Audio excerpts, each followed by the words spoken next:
Vrindavan food products. Vrindavan എന്ന് കേൾക്കുമ്പോൾ തന്നെ നമുക്ക് ഉണ്ണിക്കണ്ണനെയാണ് ഓർമ്മ വരിക.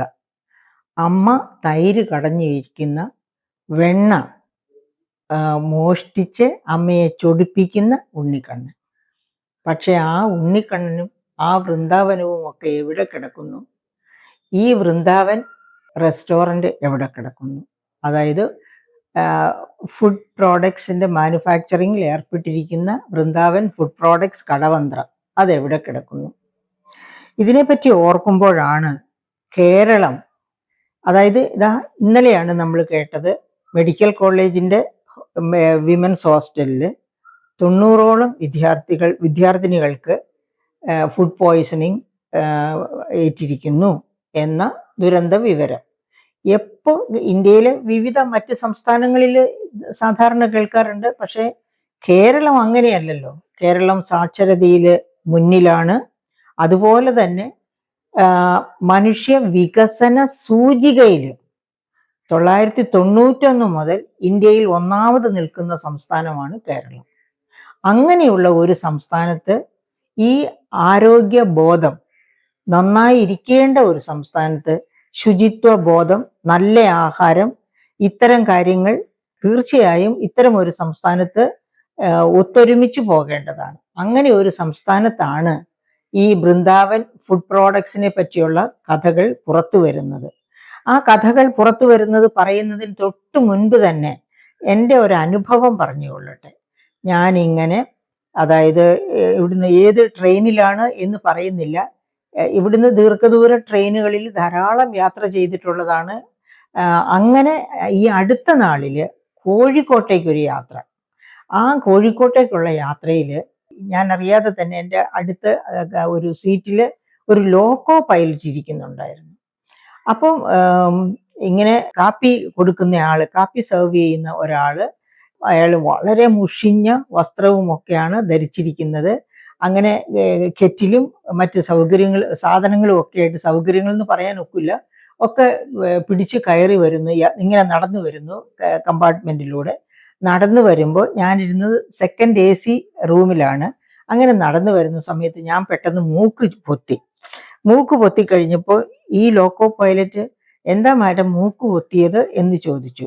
അപ്പം ഞാൻ അദ്ദേഹത്തെ നോക്കിയപ്പോൾ എനിക്ക് മാഡത്തെ അറിയാം, വീഡിയോ ചെയ്യുന്നതൊക്കെ കാണാറുണ്ടെന്ന് പറഞ്ഞു. അപ്പോൾ അദ്ദേഹം ഞാൻ പറഞ്ഞു, ഇവിടെ എല്ലാവർക്കും കൊടുക്കാനുള്ള കോഫിയുമായിട്ട് വരുന്ന ആ മനുഷ്യൻ നടന്നു വരുമ്പോഴേക്കും എന്തൊരു ദുർഗന്ധമാണ് ഇത് എന്ന് പറഞ്ഞപ്പോഴാണ്, ഇത് നമ്മൾ കംപ്ലൈൻറ്റ് ചെയ്യേണ്ട കാര്യമാണല്ലോ എന്ന് പറഞ്ഞപ്പോഴാണ് അദ്ദേഹം പറയുന്നത്, മാഡം ഞാനൊരു ലോക്കോ പൈലറ്റാണ്, ഞാനിപ്പോൾ ജോലി കഴിഞ്ഞ് എൻ്റെ വീട്ടിലേക്ക് പോവുകയാണ് എന്ന് പറഞ്ഞു. എന്നിട്ട് ഇവിടുന്ന് ഒന്നും വാങ്ങി കഴിക്കരുതേ മാഡം, ഇതാണ് ഇപ്പോഴത്തെ ട്രെയിനിൻ്റെ അവസ്ഥ എന്ന് ആ ലോക്കോ പൈലറ്റ് എന്നോട് പറഞ്ഞു.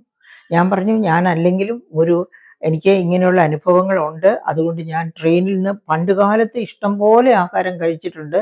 ട്രെയിനിൽ പാൻട്രി കാർ ഉണ്ടായിരുന്ന സമയത്ത് ഒന്നാന്തരം ഫ്രഷ് ഫുഡ് ഈ ട്രെയിനുകളിൽ തന്നെ കിട്ടുമായിരുന്നു. അങ്ങനെ കഴിച്ച് ധാരാളം എനിക്ക് പരിചയമുണ്ട്. യാത്ര ചെയ്ത് കോഴിക്കോട് മുതൽ ആലുവ വരെ വളരെ ഫ്രീക്വൻ്റ് ആയിട്ട് യാത്ര ചെയ്യുന്ന ഒരു യാത്രക്കാരിയാണ്. കാരണം എൻ്റെ വീട് വടക്കേ വയനാടാണ്. അപ്പോൾ ഞാൻ മൂവാറ്റുപുഴ പഠിക്കുന്ന സമയത്ത് പിന്നെ ഒരു 3 മാസത്തിൽ ഒരിക്കലെങ്കിലും അങ്ങനെ യാത്ര ചെയ്യുമായിരുന്നു. അപ്പോൾ അത് പറഞ്ഞു കഴിഞ്ഞപ്പോഴാണ് ഈ പാൻട്രി കാർ നിർത്തലാക്കിയത് എന്തുകൊണ്ട് എന്ന് അദ്ദേഹത്തോട് ഞാൻ ചോദിക്കുമ്പോൾ ലോക്കോ പൈലറ്റ് പറഞ്ഞു, അതൊക്കെ വിവേക് ദെബ്രോയ് കമ്മിറ്റിയുടെ ചട്ടപ്രകാരമാണ് എന്ന് പറയുന്നു. അന്ന് വിവേക് ദെബ്രോയ് മരിച്ചിട്ടില്ല. വിവേക് ദെബ്രോയ് അതിനുശേഷം ഏതാനും 1-2 മാസം മുൻപാണ് അദ്ദേഹം മരിക്കുന്നത്. അപ്പോൾ ഈ വിവേക് ദെബ്രോയ് കമ്മിറ്റിയുടെ കാര്യം പറഞ്ഞപ്പോഴാണ് എൻ്റെ മനസ്സ് കാക്കോദ്കർ കമ്മിറ്റി റിപ്പോർട്ടിലേക്ക്, റെയിൽ കമ്മീഷൻസ് ആണ്, കാക്കോദ്കർ കമ്മിറ്റി ഒരു കമ്മിറ്റി ആയിരുന്നു, റെയിൽവേ നിയമിച്ച ഒരു കമ്മിറ്റി, റെയിൽവേയുടെ വികസനവുമായി ബന്ധപ്പെട്ട് അപ്പോയിന്റ് ചെയ്ത ഒരു കമ്മിറ്റി. അത് മമതാ ബാനർജി റെയിൽവേ മന്ത്രിയായിരുന്നപ്പോഴായിരുന്നു ആ കമ്മിറ്റി ഫോം ചെയ്തത്. ആ കമ്മിറ്റിയുടെ കാലം കഴിഞ്ഞ് UPAയുടെ കാലം കഴിഞ്ഞ് BJPയുടെ കാലം വന്ന 2014 ഈ വിവേക് ദെബ്രോയ് കമ്മിറ്റിയെ അപ്പോയിന്റ് ചെയ്യുന്നത്. അപ്പം വിവേക് ദെബ്രോയ് കമ്മിറ്റി വന്നപ്പോൾ, അതായത് മമതാ ബാനർജിയുടെ കാലത്ത് കാക്കോദ്കർ കമ്മിറ്റി റിപ്പോർട്ടിൽ ഒരുപാട് നല്ല കാര്യങ്ങൾ പറയുന്നുണ്ട്. അതായത് 100 ലക്ഷം കോടി രൂപ മുടക്കി ലൈനുകൾ, അതായത് ഇന്റർനാഷണൽ സ്റ്റാൻഡേർഡ്സിലുള്ള സിഗ്നലിംഗ് സമ്പ്രദായം കൊണ്ടുവരണം, ലൈനുകളുടെയൊക്കെ വളവ് നിവർത്തണം. അങ്ങനെ ഒത്തിരി പരിഷ്കാരങ്ങൾ ആ കാക്കോത്കർ കമ്മിറ്റി റിപ്പോർട്ടിൽ പറയുന്നുണ്ട്. അത് കഴിഞ്ഞ് വിവേക് ദെബ്രോയ് കമ്മിറ്റി വന്നപ്പോൾ എന്താണ്, BJP ഗവൺമെന്റ് അപ്പോയിന്റ് ചെയ്താണ് വിവേക് ദെബ്രോയ് കമ്മിറ്റി.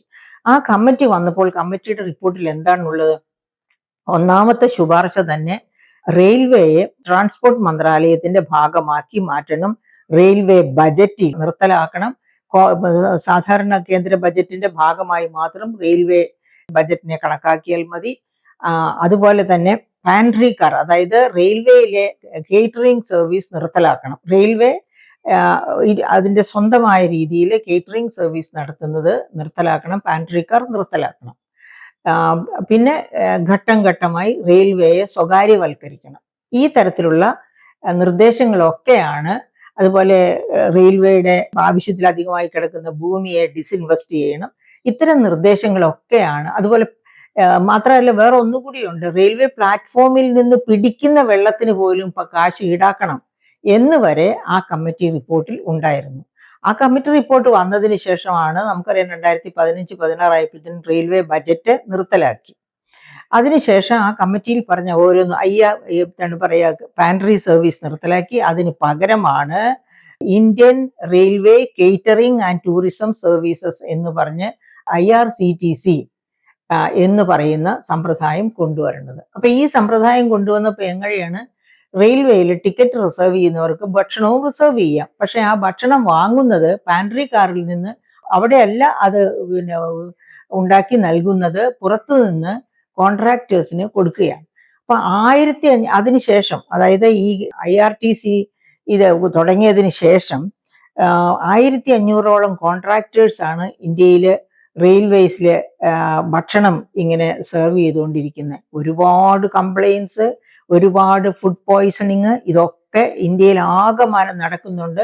നമുക്കറിയാം ലോക്കോ പൈലറ്റുമാർ ഓവർ വർക്ക് കൊണ്ട് ഉറങ്ങിപ്പോവുകയും അങ്ങനെ ട്രെയിൻ ആക്സിഡൻറ്റ്സ് ഉണ്ടാവുകയും ചെയ്യുന്നുണ്ട്. കാരണം എന്താണ്, ലോക്കോ പൈലറ്റുമാർക്ക് ഓവർ വർക്ക് ചെയ്യേണ്ടി വരുന്നു. ലോക്കോ പൈലറ്റുമാരുടെ പോസ്റ്റുകൾ ഫില്ല് ചെയ്യാതെ ഒരുപാട് വർക്ക് ചെയ്യിപ്പിക്കുകയാണ്, ഓവർലോഡ് ചെയ്യിപ്പിക്കുകയാണ് അവരെ കൊണ്ട്.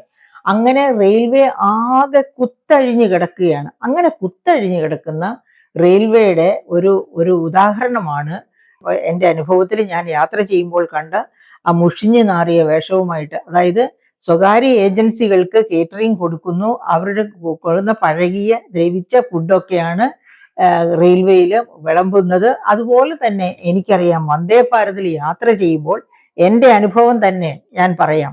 അതായത് അവിടെ സെർവ് ചെയ്ത ഫുഡ് എനിക്ക് അതിൻ്റെ ഗുണം കൊണ്ടും മണം കൊണ്ടും, അല്ലെങ്കിൽ തന്നെ 7:30ക്ക് എനിക്ക് വീട്ടിൽ വന്ന് മരുന്നൊക്കെ കഴിക്കേണ്ട ആളാണ് വീട്ടിൽ വന്നതിന് ശേഷം. അപ്പോൾ എനിക്ക് വീട്ടിൽ വന്നപ്പോൾ ഫുഡും കൂടി എനിക്ക് ടിക്കറ്റ് റിസർവ് ചെയ്തിരുന്നവർ ചെയ്തിരുന്നു. അപ്പോൾ ഫുഡ് കൊണ്ടുവന്നപ്പോൾ ഞാൻ പറഞ്ഞു, എനിക്ക് ഇപ്പോൾ കഴിക്കാൻ പറ്റില്ല, പാക്ക് ചെയ്ത് തരികയാണെങ്കിൽ ഞാൻ വീട്ടിൽ കൊണ്ടുപോകാം. എന്നുവെച്ചാൽ അതിന് മുമ്പായിട്ട് എൻ്റെ തൊട്ടടുത്തിരുന്ന് കഴിക്കുന്ന ആ വ്യക്തിയുടെ ഫുഡിൻ്റെ അകത്തു നിന്ന് വരുന്ന ആ ഗന്ധം തന്നെ എനിക്ക് അസ്വസ്ഥതയുണ്ടാക്കിയിരുന്നു. പക്ഷേ ഒരാൾ ആഹാരം കഴിച്ചുകൊണ്ടിരിക്കുമ്പോൾ നമ്മൾ എന്തെങ്കിലും അതേപ്പറ്റി പറയുന്നത് തെറ്റാണ് എന്നതുകൊണ്ട് ഞാൻ ഒന്നും പറയാതെ, എനിക്ക് പാക്ക് ചെയ്ത് തന്നാൽ ഞാൻ വീട്ടിൽ കൊണ്ടുപോയി കഴിക്കാൻ, എനിക്ക് മരുന്നൊക്കെ കഴിക്കാനുണ്ട്, ഇപ്പോൾ എന്തായാലും വേണ്ട എന്ന് പറഞ്ഞു. അങ്ങനെ എനിക്ക് ആ ഫുഡ് പാക്ക് ചെയ്ത് തന്നു. ഞാൻ ഇവിടെ വീട്ടിൽ വന്നതിന് ശേഷം അതിൻ്റെ അതായത് നല്ലൊരു ഭാഗമെന്നല്ല, ഞാനത് ഒരു പക്ഷേ പൂർണ്ണമായും കളഞ്ഞു എന്ന് പറയുന്നതായിരിക്കും ശരിയെ. അത് വലിയ വിലയാണ് വന്ദേ ഭാരതിലെ ഫുഡിനെന്ന് ഓർക്കണം. ടിക്കറ്റ് ഫെയർ പോലെ തന്നെ വലിയ വിലയാണ് ഫുഡിനും കൊടുക്കേണ്ടത്. എന്നിട്ടാണ് ഈ അഴുകിയ ദുർഗന്ധം വമിക്കുന്ന തരത്തിലുള്ള ഫുഡ് കൊടുത്ത് ചതിക്കുന്നത്. അപ്പൊ ഈ ചതിവിൻ്റെയൊക്കെ കഥയാണ് ഇപ്പൊ നമ്മൾ ഈ കഴിഞ്ഞ ദിവസം എറണാകുളത്ത് നിന്ന് കടവന്ത്ര വൃന്ദാവൻ ഫുഡ് പ്രോഡക്ട്സിൽ നിന്ന് കണ്ടുപിടിച്ച, അതായത് തൊട്ടടുത്ത് താമസിക്കുന്ന ആ കോളനിയിൽ താമസിക്കുന്ന ആൾക്കാർക്ക് ആർക്കും ദുർഗന്ധം മുഖാന്തരം ജീവിക്കാൻ പറ്റാത്ത ഒരവസ്ഥ വന്നപ്പോൾ അവരാണ് അതിൻ്റെ കൗൺസിലറോട് കംപ്ലൈൻറ്റ് ചെയ്യുന്നത്, ഞങ്ങൾക്ക് ഇവിടെ ജീവിക്കാൻ പറ്റുന്നില്ല.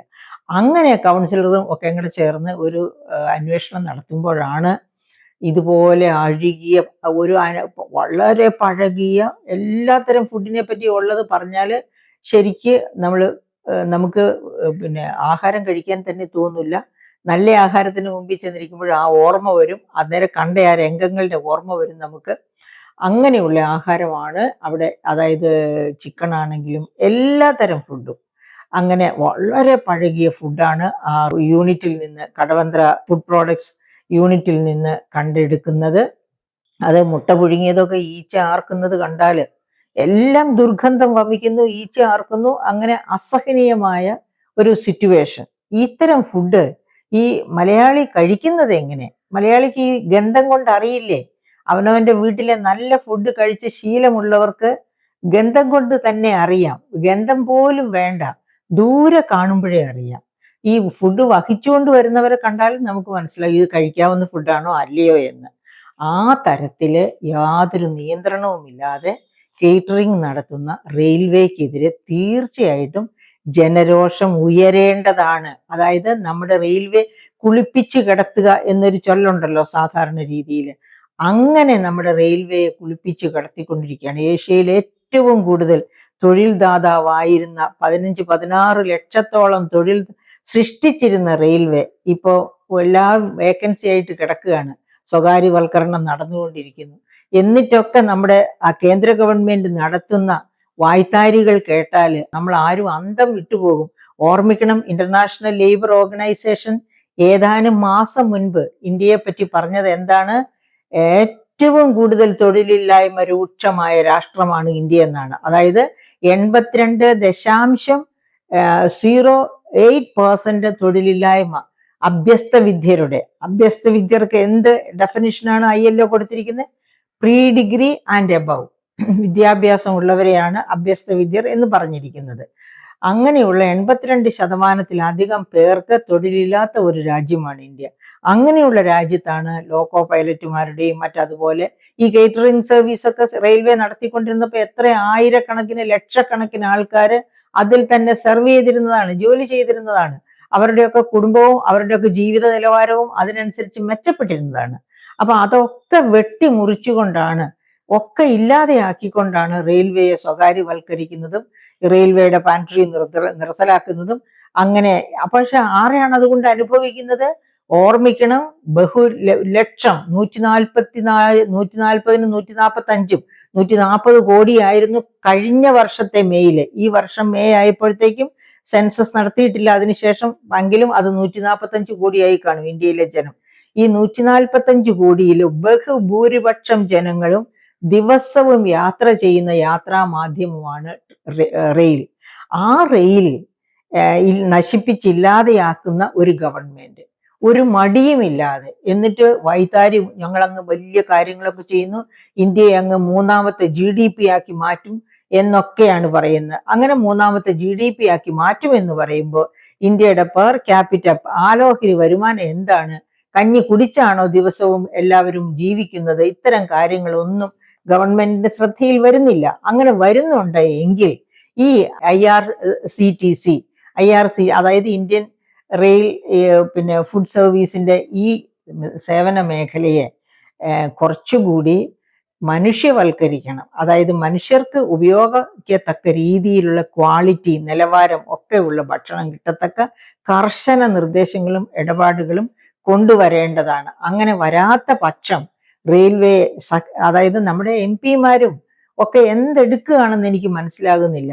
ഒരു പക്ഷേ ഈ MP-മാരാരും തന്നെ അവരൊക്കെ എയറിലാണ് യാത്ര ചെയ്യുന്നത്. അപ്പോൾ എയർ ഫുഡ് എങ്ങനെയെന്ന് നോക്കിയാൽ മതിയല്ലോ, റെയിൽ ഫുഡ് എങ്ങനെയെന്ന് അവർക്ക് നോക്കേണ്ട ആവശ്യമില്ലല്ലോ. അതുകൊണ്ടായിരിക്കും. പക്ഷേ MP-മാരെ ഇത്തരം കാര്യങ്ങൾ കൂടി ശ്രദ്ധിക്കണം എന്നാണ് ഒരു പ്രജ എന്ന രീതിയിൽ എനിക്ക് ഓർമ്മപ്പെടുത്താനുള്ളത്.